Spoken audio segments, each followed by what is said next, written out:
Hello, good afternoon, and welcome to the Citi Prime News. We're coming to you live from our studios at number 11, Dr. Martin Loop in Adabraka, Accra. My name is Adjuatin Kramadomina. Coming up this afternoon, government to mortgage Sagleme housing units upon completion as housing minister reviews engagement with banks to expand mortgage market is already underway.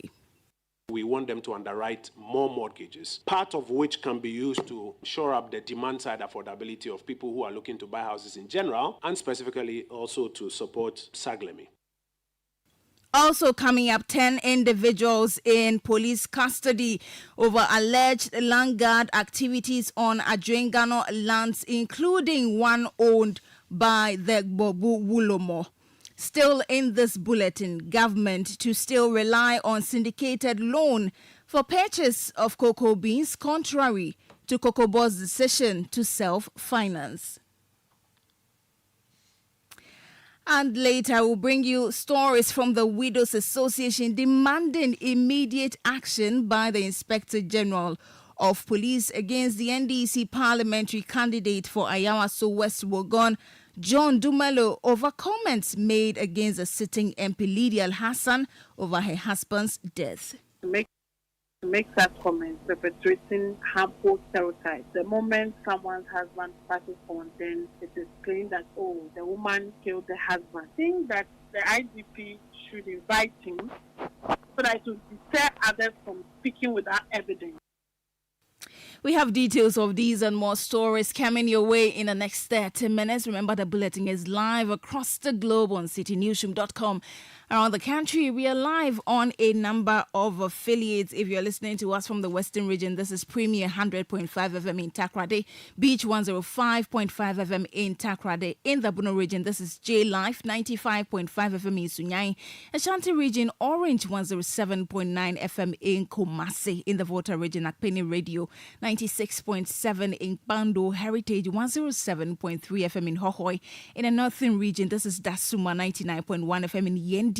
In Upper East, we are on Word 88.3 FM in Zuarungu. If you're in the Upper West region, this is Westlink 88.1 FM in Laura. And in the Northeast region, find us on Eagle 94.1 FM in Wale Wale. Please stay for details. Citi Prime News at 12 midday. Update you on all the running stories and connect you to the newsmakers. We're grateful for your company. We begin today's bulletin from the Ministry of Works and Housing. And Sector Minister Kojo Nkrumah has announced plans to mortgage the housing unit at Sagleme in the Ningo Pram district of Accra upon completion. This decision follows concerns about the affordability of the unit. Speaking before the Government Assurance Committee, the Sector Minister Kojo Nkrumah disclosed that negotiations with various banks are already underway to expand the mortgage market, ensuring that the average worker can afford these homes. You know, Ghana is one of the few countries in which when people are getting property, sometimes they're expected to pay the full amount there and then. And so it becomes unaffordable. But if you can get a mortgage that spreads it over 10, 15, sometimes 20 years, it becomes affordable because you are paying with maybe monthly servicing, the coverage ratio of which is not too high as compared to your income. So on the demand side, what we have done is to commence working with the banks to deepen the mortgage market so that salaried workers generally can get access to some more mortgage financing to buy property. God bless us if it's CD-based even. And using the National Home Ownership Fund as an intervention, we are looking at ways to do that. The Association of Banks has ferried to us, may I say, a dossier on what is required if we want them to underwrite more mortgages, part of which can be used to also shore up the demand side affordability of people who are looking to buy houses in general, and specifically also to support Sagleme. That was the Works and Housing Minister Kojo Nkrumah.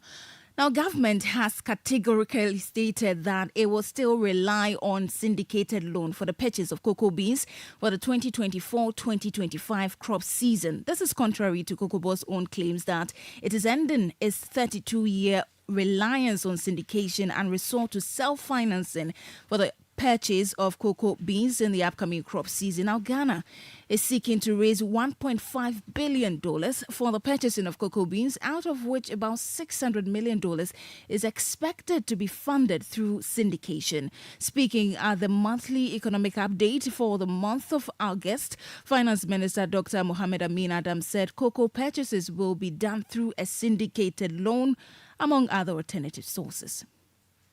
I want to take this opportunity to clarify that as part of measures to improve the financial viability of cocoa board, government for the 2024-25 crop season will be sourcing funds through the syndication process and other alternative sources. On interest rates, since the beginning of 2024, interest rates have witnessed a decline, with the 91-day and 182-day Treasury bill rates standing at 24.79% and 26.68% respectively as of 26 August 2024. That's the Finance Minister, Dr. Mohamed Amin Adam. Our government has also constituted a technical task force to oversee the mobilization of funds and resources for the drought response measures to ensure transparency and accountability. Here's the Finance Minister again speaking at that presser. The total cost of these proposed interventions, ladies and gentlemen, is estimated at 8.3 billion Ghana cedis, equivalent to $522.2 million. We envisage that this will be funded from GOG resources, complemented by funding and technical support from our development partners. As I speak to you, we are at the Finance Committee of Parliament to get approval to access a part of the contingency fund. Ladies and gentlemen, government has put in place an effective governance structure to ensure we address this situation to minimize its impact on the people of Ghana and on the economy, and to ensure that there is accountability of all the resources that will be channeled towards addressing this crisis. Number one, His Excellency the President has tasked the ministers for Food and Agriculture and for Finance to oversee the implementation of measures to address the situation. And number two, a technical task force with membership drawn from the Ministry of Finance, Ministry of Food and Agriculture, and development partners has been constituted to monitor the mobilization and use of resources for the implementation of the programmed intervention as part of measures to ensure transparency. You heard the Finance Minister, Dr. Mohamed Amin Adam. Let's bring you some other stories. The Ghana Chamber of Telecommunications has attributed the high cost of data by Starlink and other satellite services in Ghana to the free fall of the cedi and its attendant impact on the importation of operational components. Now, the National Communications Authority, the NCA, on August 22 announced the commencement of operations by SpaceX Starlink GH Limited by the end of August for the provision of high-speed internet services. Now, some internet users, however, have lamented the cost of services in Ghana compared to other jurisdictions, including Nigeria. Speaking to Citi News, Chief Executive Officer of the Telcos Chamber, Engineer Kenneth Ashibe, noted that the cost of doing business in Ghana largely contributes to the difference in prices. Cost of data, especially in so far as the telecommunication industry, again, not Starlink is concerned, it's a product of the input cost. So if you've had the cost of electricity over the year go up, several times, and then you have fuel, the price of fuel also going up. And all of these cell sites, you are powering them using electricity, you are powering them using your generators and all of that. That would impact on it. Again, you should also bear in mind that majority of the capex that comes into this industry is imported. And so when your cedi depreciates, it would mean that, these inputs that you require so far as the industry is concerned, now the CD would affect it. So in terms of the cost of providing that particular service, that would also go up. So we cannot talk about the cost of data without looking at the input cost of the things that, impact the cost of operations. And so it is the product of that impacts what the cost of data services that we all are having to bear is concerned. Well, the Chamber is also calling for collaboration between existing mobile network operators and emerging satellite companies to ensure provision of quality network services in the country. There are some areas where it would not be cost effective to take terrestrial like fiber to those particular places. Those places you'll be able to use satellite to be able to, do as the stopgap for that one. There are some places where fiber might do better. So I think that, any new technology and the LEOs, these low-flying, satellites, the Earth satellite, they have orbiting satellites. It's not new. Again, so we'll see how they're also coming as part of the mix to build the resilience of the industry. But I don't think for us as an industry, anybody is sitting here and thinking that, this is the one thing that is coming to change everything that we do. What would happen is that it would have to be added into the mix to build our resilience. Right. 5G is coming up, the conversation on 6G and all of that. And all of that technology would have to be put together to ensure that, we get the kind of internet connectivity that is required for the fifth industrial revolution. Engineer Kenneth Ashibe is Chief Executive Officer of the Ghana Chamber of Telecommunications. Now, the Medical and Dental Council has urged the Ministry of Health to conduct an urgent assessment to determine the appropriate number of physician assistants needed to serve at the sub-district level. The call follows the induction of about 667 newly qualified physician assistants and certified registered anesthetists at the Accra International Conference Center. Now, during his address, Registrar for the Medical and Dental Council, Dr. Divine Bayubala, highlighted a decline in training standards at some physician assistant schools as evidenced by the poor performance of practitioners in their licensure exams. He is therefore stressing that this decline negatively affects the safety and quality of care provided by these professionals. Council's regulatory focus in the last 3 years has been on professional accountability aimed at promoting and protecting public health, safety and well-being, assuring and maintaining confidence and trust in the profession and its members. The Council is increasingly concerned about the declining training standards in some of our physician assistant training schools, which directly impacts the safety and quality of care provided by these professionals. This is evident in the progressively poor performance during licensure examinations and significant shortcomings identified during Council's monitoring and inspection exercises. As a regulatory body, we strongly urge the Ministry, through the Human Resources for Health Directorate, to conduct at a matter of urgency a needs assessment to determine the appropriate number of physician assistants required to deliver optimal healthcare services at the sub-district level. Well, Dr. Bayumbala also reviewed that the Council plans to revisit discussions on tightening entry requirements for key programs. In line with an earlier general consensus and considering the recent decline in training quality, the current number of physician assistants trained, the Council now wishes to revisit discussions on restricting the entry requirement for the PA program to a post-basic qualification only.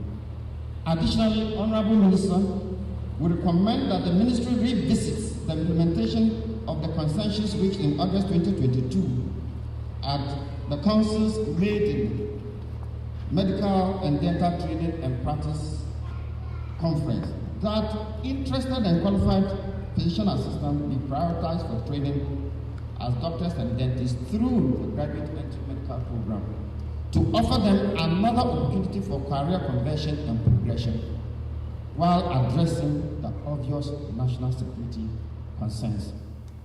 You had the Registrar of the Medical and Dental Council of Ghana, Dr. Divine Bayumbala. Now, 10 individuals accused of engaging in land guard activities at Adringano have been arrested by the East Legon police. The suspects, identified as Harry Otuhese, Khalid Abnam, Tahiru Yakubu Audu Salifu, Michael Laye, Theophilus Mensa, Mustafa Audu Kwete Aite, Salifu Moses and Ibrahim Musa were apprehended following a report made by Numo Bokete Lawe, the 33rd Degbobuwulomo, who is one of the landowners affected by the activities. The suspects were allegedly harassing clients on the Gbobuwulomo's property at Adringano, which had been sold for development. Now, they reportedly disrupted construction work by confiscating tools and threatening workers on the site. The arrest took place on August 28 during an intelligence-led operation by the East Legon police. Authorities seized cutlasses and other materials from the suspects during this operation. Now, the 10 individuals are currently in police custody and their statements have been recorded as they have since been arraigned. You're still listening to the Citi Prime News. Still ahead in the news, Anti-Corruption Crusader questions practicality of NDC's Operation Recover or Loot promise. We'll bring you details of this and other stories shortly. Please stay. Citi Prime News at 12 midday. Update you on all the running stories and connect you to the newsmakers. The exhibitor slots for the This is Ghana Exhibition 2024 are officially sold out. Now, gear up to explore the remarkable fair to showcase the rich diversity, talent, innovation, and mastery of made in Ghana products and services at the This is Ghana Exhibition 2024. Come and shop everything made in Ghana and also enjoy some electrifying performances by Kwampa and the Adaha Dance Band. Date 31st August and the 1st of September 2024. Time 10 a.m. to 5 p.m. each day. Venue Accra Metropolitan Assembly, AMA. Entry for the exhibition is free. Follow all Channel 1 TV and 97.3 Citi FM social media handles for updates with the hashtag This is Ghana Exhibition 2024. The This is Ghana Exhibition 2024 is powered by Channel 1 TV and 97.3 Citi FM and proudly sponsored by MTN, Coa Natural, Ghana National Gas Company, Ghana Pay Mobile Money, Piva Beverages, Ghana Exim Bank, Petroleum Commission Ghana, Global Share Alliance, Built, and Aromex Ghana Limited.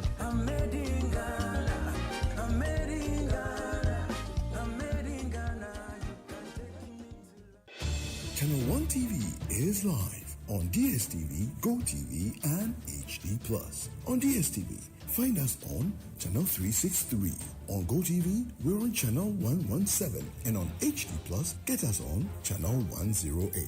On a digital TV, run a new search. But take note that without an antenna, you cannot access Channel 1 TV. Channel 1 TV can be accessed on any free-to-air digital box, like the DSTV and HD+ boxes. Channel 1 TV, telling your story, empowering change.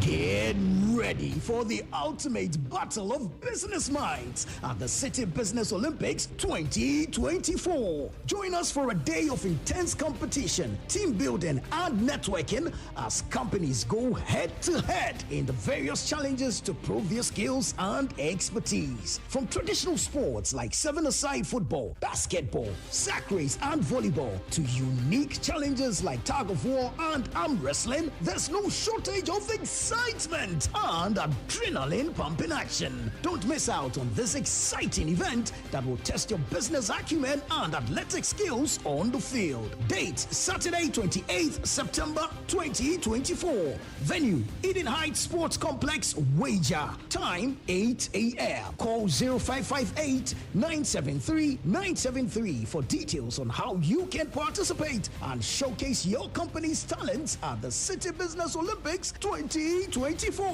Get ready to compete, collaborate, and conquer. The City Business Olympics 2024 is powered by Channel 1 TV with support from 97.3 Citi FM and proudly sponsored by Piva Beverages, Blue Jeans Energy Drink, and Bethel Logistics, experts in shipping logistics.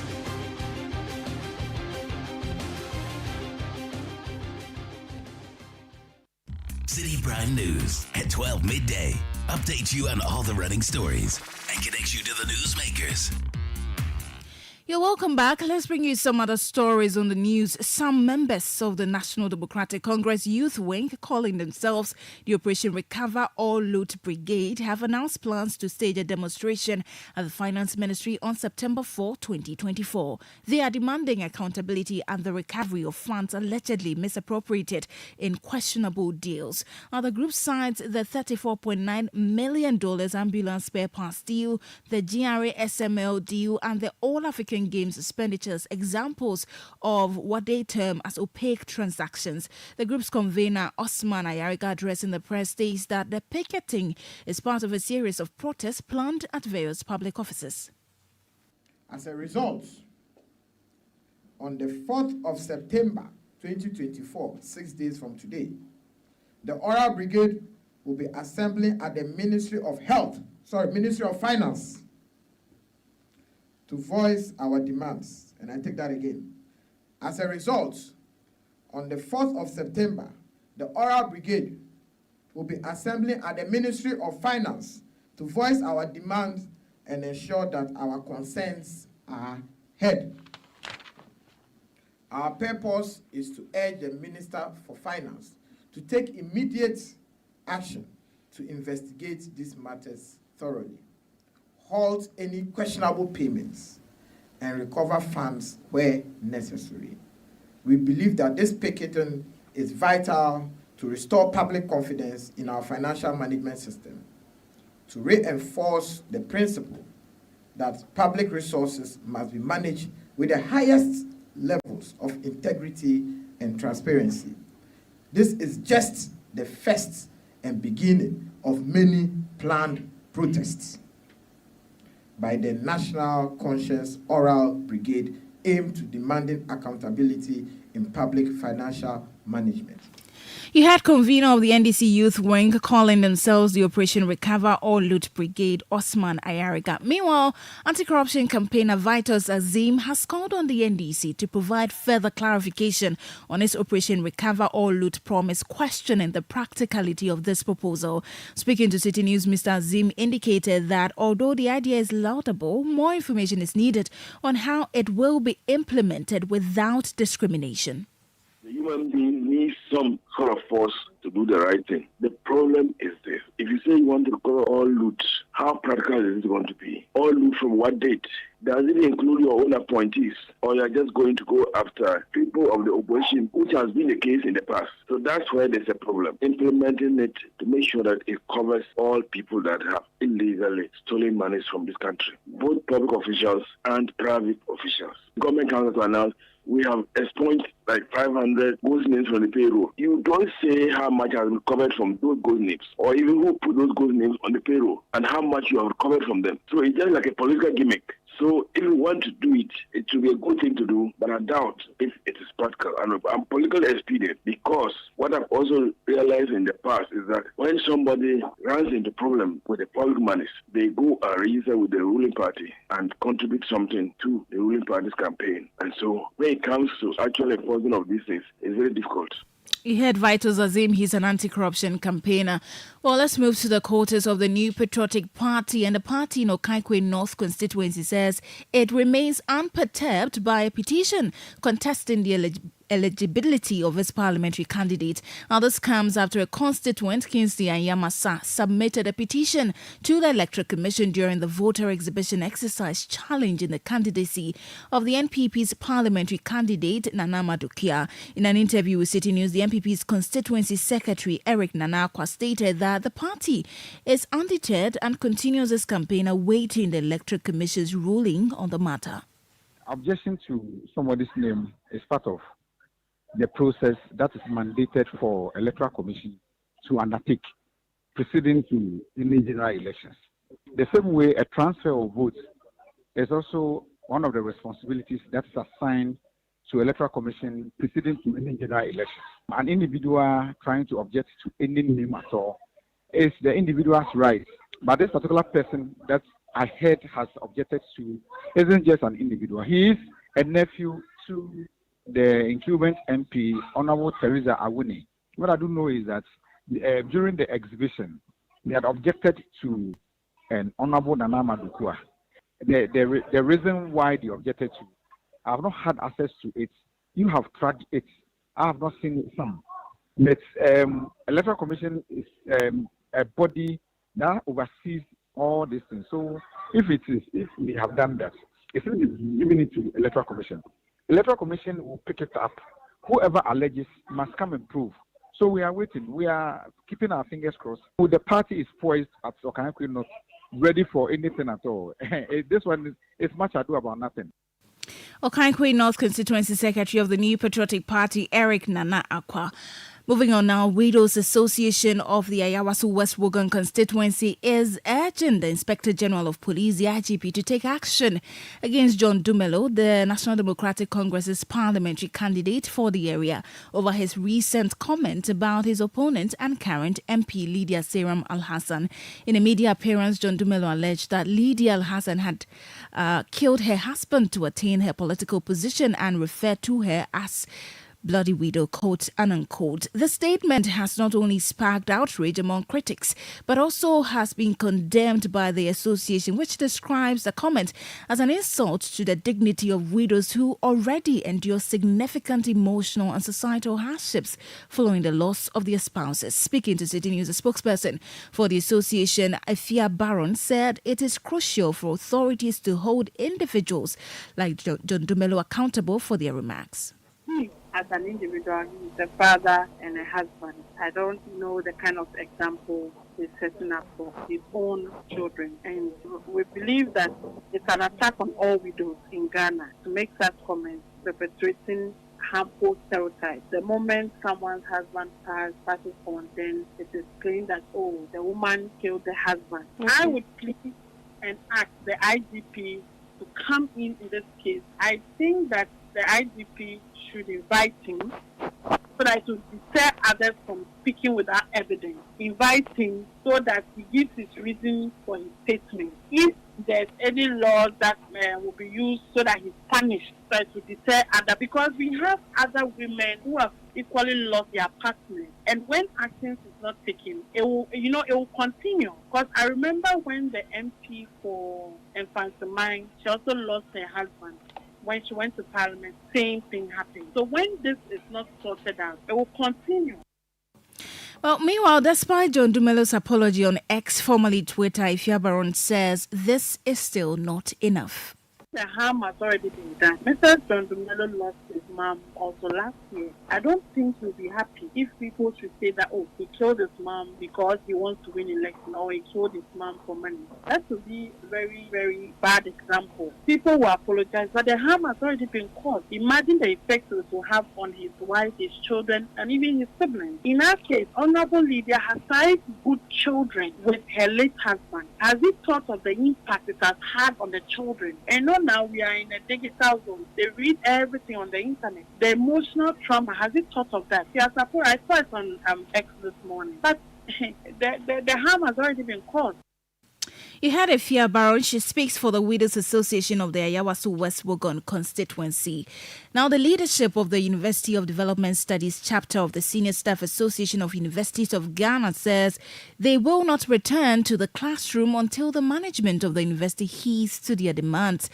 Now, members of the union have been on strike since Monday, August 26, over the school's failure to address issues of threats made on the life of one of their colleagues, Isa Adam Jaffa. According to them, repeated efforts at peaceful dialogue have not yielded satisfactory response from management, prompting the decision to take industrial action. Speaking to Citi News on the development, President of the UDS Senior Staff, Zakaria Mohammed, indicated that although management met with the leadership yesterday, their meeting ended inconclusively. The yesterday we had met with the registrar of the University for Development Studies alongside the pro-VC of the University for Development Studies. Conspicuously missing at that meeting was the vice chancellor, and we had some proposals kept on the table from the side of the union, and management also brought its proposal. So they had told us that they were going to see the vice chancellor and then revert to us on the proposals that have been tabled. But the signal that we are getting looks like the committee that we are demanding to be established to look into the matter seems not to be forthcoming, and apparently because an established authority is involved in the case. And as we speak, we are still on strike, and the strike is still in full force. The management position was that we should call off the strike. I would say no. What we can compromise is that establish the committee. Once the committee is established, we're not going to be on strike till the work of the committee is concluded. But at least establish the committee to give us that assurance that the matter is under investigation. Then we can call off the strike and come back to work. And apparently this is what management is not willing to do. As to why they are not doing it, like I said, because an established authority is involved in the matter. And they think that is beyond investigation. That's our suspicion anyway. But as soon as a committee is established to investigate this matter, we will drop the strike and come back to work. As the president of the University of Development Studies chapter of the Senior Staff Association of Universities of Ghana, Zakaria Mohammed. And that brings us to the end of today's edition of the Citi Prime News, which has been live from our studios in Adabraka, Accra. For more stories, please log on to citinewsroom.com. My name is Adjuatin Kramadomna. Thank you for your company. Good afternoon. Citi News. We speak first. Reach our hotline on